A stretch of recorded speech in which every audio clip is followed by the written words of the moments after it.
Welcome to the Tram Report end of year edition, where we look back at what overall has been a very good year for Croydon FC. Croydon came into the year set in 8th position in the Scaffold Division 1 as Liam Giles' men went hunting for a playoff position. Into January, a relatively quiet month on the league front saw Croydon achieve two big cup quarter-final wins against Hollands and Blair and FC Petra Cub in the Kent and London Senior Trophies respectively. In February, things turned up a notch, with all attention now firmly on the Cup, with two big semi-finals in the aforementioned Cups. The first game saw Croydon easily brush aside the saucily named Cockfosters 3-0, and on top of that, a momentous moment as recent signing former Leeds player Ryan Hall scored the fastest goal in world history.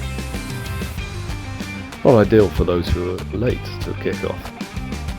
A few days later, Croydon travelled to the Oyster hotspot Whitstable to take on the hosts in the Kent Senior Trophy semi-final. A huge victory for Croydon came in as underdogs, leading to huge celebrations late in the night. As you can see from this excellent image, it wasn't just the players showing flair on the pitch. March took the attention away from the Cups, but evidently buoyed by that success.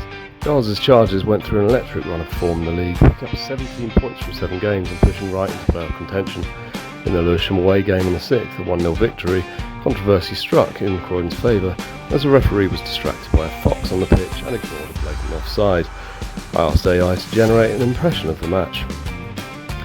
Into April, and it was cup final time, with both finals in the space of a week.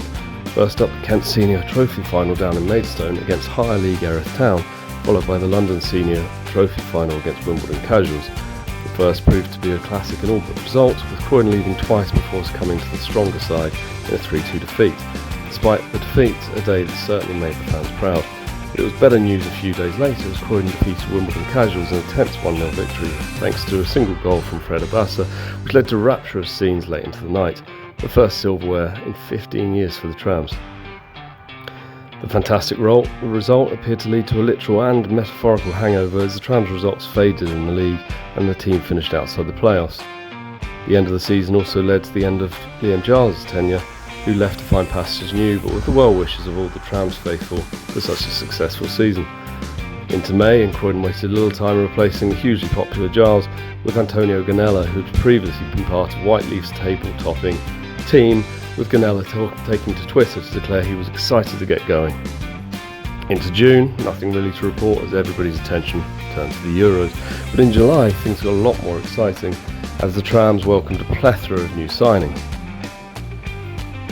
They also saw an update to the badge to a more modern design and the return of the famous quarters for the kit. Into the new season in August, and the Trams got off to a strong start, including a bank holiday victory against historical bogey team Bryden Ropes. 4 wins from 5 saw Croydon top the table at the end of the month. Moving into September, and the good form continued, including victory over Clapton Community, our first ever encounter. Those beady-eyed of you will notice a very comfortable 4-0 lead at half-time, and what can only be described as a mare in the second half, which almost led to defeat. That, along with 2 other victories and 2 draws, saw Croydon sit in second place behind YouTube entertainment group Forest Hill Park. September also saw the start of the food revolution at the Croydon Arena, with the beginning of a caravan of food trucks coming to the matches from that point on. As my uncle Tarquin always said, it's not really football without a Vietnamese baguette. September also saw launches of Croydon School Initiative, which has seen many local pupils come along to the game for free. Lovely.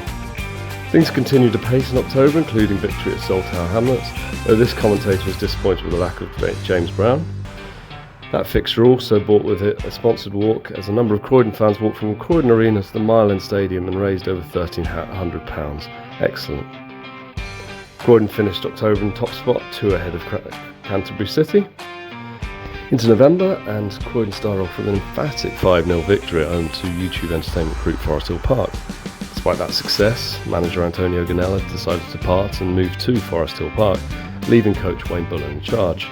Despite the changes, Croydon still sat in second at the end of the month with games in hand and progressed in a couple of cup competitions. Into December, and we saw captain and club legend Kieran Rufus play his 100th game for the club.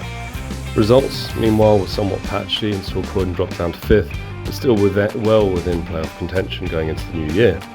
Off the pitch was news. Firstly, Croydon agreed a 25-year lease at the arena, giving tremendous security to the club and their fans. And finally, just as the year was wrapping up, Croydon recruited the new management team of Ryan Watson and Alex White, formerly of SC Thames, who have been performing excellently under the duo. A very exciting hire going into the new year. And with that is 2024 wrapped up for the Trams, and what an excellent year it's been. But on to 2025, there's more exciting things ahead. As you can see, there's a number of reasons to get on board and come and follow the team down at the arena. There are 7 remaining home games, including one at home to Welling Town this coming Saturday, as well as a couple of cup games which can be found by following our Twitter account. So why don't you come and support the team, get on board and support the Trams in 2025.